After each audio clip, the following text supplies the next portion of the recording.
படிக்க போகிறோம். ஓகேவாம்மா? இப்போ ஃபஸ்ட்டு வந்து நம்ம என்ன படிக்க போகிறோம் அப்படின்னா, ஃபஸ்ட்டு நம்ம இர் பற்றி நம்ம படிக்க போகிறோம். ஓகேவா? இந்த இரு பற்றி படிக்கும்போது அதில் உள்ள ரூல்ஸை மட்டும் நம்ம ஞாபகம் வச்சுக்கிடுவோம்.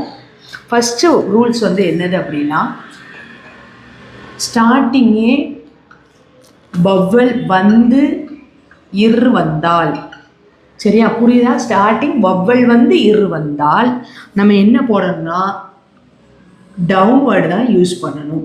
ஓகேவா? ஸ்டார்டிங்கே வவ்வல் வந்து இரு வந்தால் டவுன்வேர்டு யூஸ் பண்ணணும். அதுக்கு எக்ஸாம்பிள் கவனிங்க. ஊர், சரியா? இந்த ஊருங்கிறது இரு ஸ்டோக்குக்கு முன்னாடி ஸ்டார்டிங்லேயே நம்மளுக்கு என்ன வருது? ஊங்கிற வவ்வல் வருது. அப்போ வவ்வல் வந்து இரு வந்தனால நம்ம என்ன யூஸ் பண்ணிக்கணும் அப்படின்னா, இது இப்போ லைனுன்னு நினச்சிக்கோங்க. நம்ம அப்போ என்ன யூஸ் பண்ணணும்? டவுன்வேர்ட் இர் யூஸ் பண்ணணும். மேலேருந்து கீழே போடுற இர் யூஸ் பண்ணணும். அப்போ என்ன செய்யணும்? ஊங்கிறது தேர்ட் பிளேஸ்னால் த்ரூ த லைனில் எழுதணும். அப்போ ஊ இர், ஊர். புரியுதாமா? ரெண்டாவது எக்ஸாம்பிள் பாருங்கள்.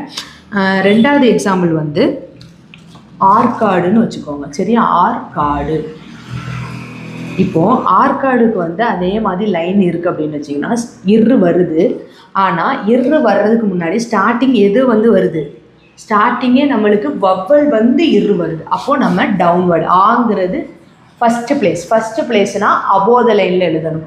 அப்போது ஆ இர் கா டு, ஆற்காடு கீழே ஒரு 2 ஸ்லாஷ் போடணும். எதனால் இந்த 2 கமா மாதிரி கீழே போடுதோன்னா, ஒரு நேம், ஒரு பர்சனோட நேம், அதாவது யாரோட பெயராவது